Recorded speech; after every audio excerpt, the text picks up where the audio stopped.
Salut les investisseurs belges et les indépendants belges ainsi que tous les petits entrepreneurs de Belgique. Pour le cadre de cette vidéo en spécificité, on va parler de PayPal et de comment faire pour s'enregistrer dessus. Je fais cette vidéo un peu tard, on est d'accord, mais quelle ne fut pas ma surprise au moment où j'ai cherché un peu ça sur YouTube de voir qu'il y avait quasi rien comme tuto et comme explication sur le fameux système PayPal, le réseau de facturation électronique européen qui est déjà obligatoire en Belgique à partir du 1er janvier 2026. Il y a une petite période de tolérance où il n'y aura pas trop d'amendes, ou en tout cas elle serait plus faible et graduelle en fonction du nombre d'infractions.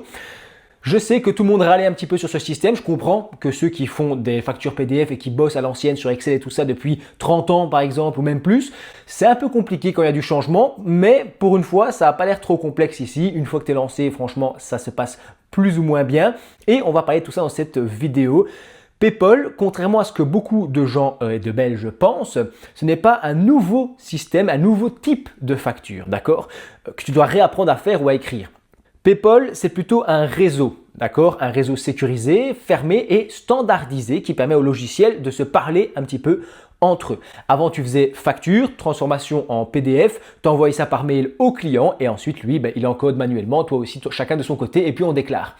Maintenant, avec PayPal, ce qu'on veut, c'est qu'il y ait un logiciel qui envoie une information à un logiciel et que tout ça passe par une comptabilité quasi automatique et surtout, une connaissance au niveau du réseau PayPal et la possibilité de vérifier toutes ces données directement.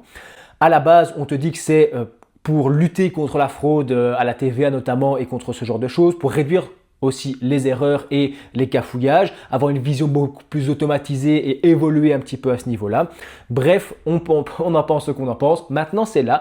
Et quand j'ai commencé à sérieusement m'y intéresser, je me suis dit, ok, concrètement, comment ça marche? Qu'est-ce que je fais maintenant en pratique? Eh bien, tu es un petit peu obligé de passer par une plateforme, par un logiciel qui accepte la facturation via PayPal et qui permet de s'enregistrer dessus.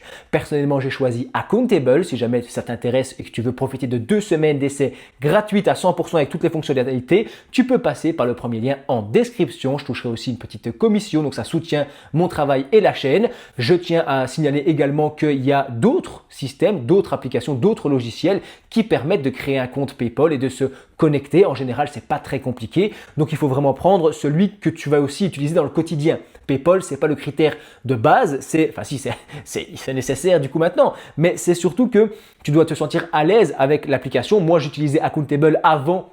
Le logiciel, donc ici, va transformer la facture en facture électronique structurée, conforme aux règles et aux normes européennes. Il l'envoie ensuite via le réseau PayPal et te garde une preuve d'envoi. Tu ne touches jamais au système XML ou je sais pas quoi, tout se fait via l'application, en tout cas chez moi dans Accountable. Tu ne vois jamais la complexité de ce qu'il y a là derrière et c'est comme ça qu'il faut mieux que ça fonctionne, que tu ne doives pas commencer à tout trifouiller. Tu crées donc une facture au format PayPal via ton application et il y aura un petit bouton avec écrit envoyer via PayPal et donc lui il te dira si la structure est bien conforme, oui ou non. Si c'est fait via l'application et construit dedans en utilisant le système PayPal, normalement oui, ta facture est directement prévue et prête pour être envoyée via PayPal, donc tout fonctionne directement.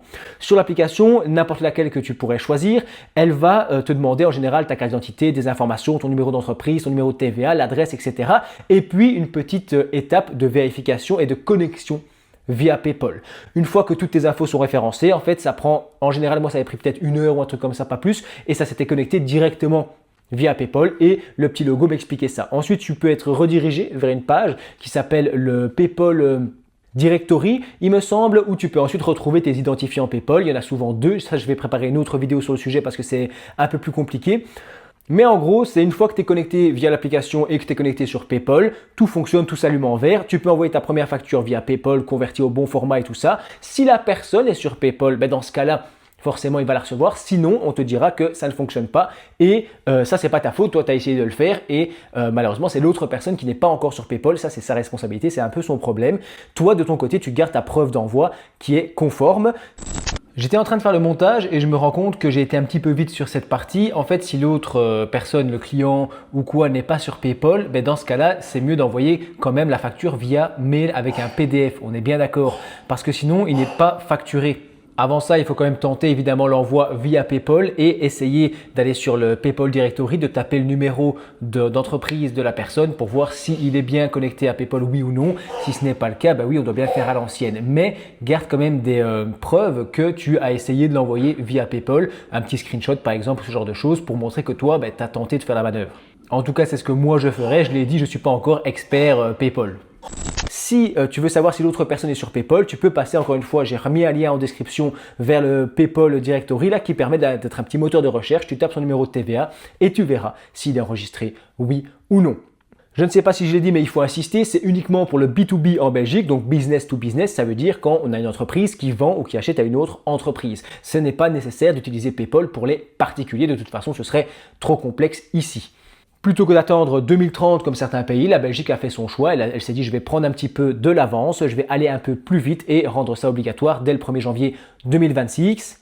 Il faudra faire avec. Il faut aussi savoir que les frais liés à ce type de logiciel qui permet de facturer via PayPal seraient déductibles à 120% jusqu'en 2028 si je ne dis pas de bêtises. Normalement, c'est valable pour tous. Donc, vérifie bien ça, c'est important.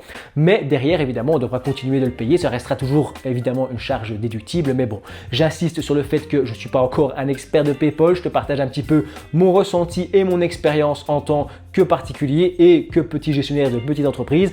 Je t'explique ce que j'ai découvert. N'hésite pas à donner ton avis en commentaire, à nous dire ce que toi tu en penses et ce que toi tu utilises. C'est intéressant. Je te dis merci d'avoir regardé cette vidéo jusqu'au bout.